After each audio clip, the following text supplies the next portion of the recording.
સુરતના માંગરોળનું ભાટકોલ ગામ બેટમાં ફેરવાયું। ભારે વરસાદના પગલે ચારે તરફ પાણી જ પાણી નજરે પડી રહ્યું છે। ગામના અનેક ઘરો અને રસ્તાઓ પાણીમાં ગરકાવ થઈ ચૂક્યા છે। પાણી ભરાતા એક ગામથી બીજા ગામનો સીધો સંપર્ક તૂટ્યો। जनजीवन प्रभावित थयुं छे अने लोको भारे मुश्केलीमां मुकाया छे।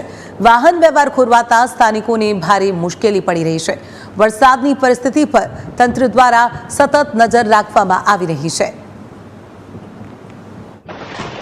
गईकाल रात सुधी अहींया पाणी आवेल नता, पण रात लगभग 12 वाग्या पछीथी पाणी भरावानुं शरू थयेलुं छे। कीम नदी ज्यारे ओवरफ्लो थई छे तेना पाणी अहींया आवेला छे। वरसाद અત્યારે હાલ તો છે નહીં, પણ કાલના વરસાદ અને ઉપરવાસના વરસાદના લીધે પાણી ભરાઈ ગયેલા છે। પાલોદ ગામમાં અંદાજે 50 થી 60 અત્યારે પાણી ભરાઈ ગયેલા છે।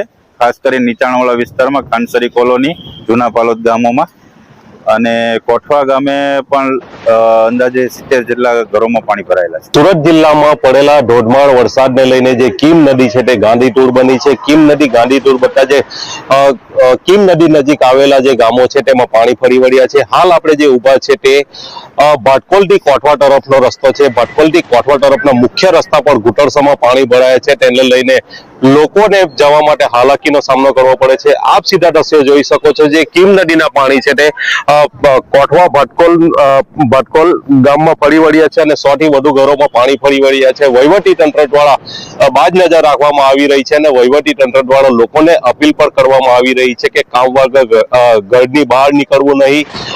કેટલાક લોકો ફસાયા છે। તલાટી કમ મંત્રી દ્વારા પણ અહીંયા રાતથી નજર રાખવામાં આવી રહી છે।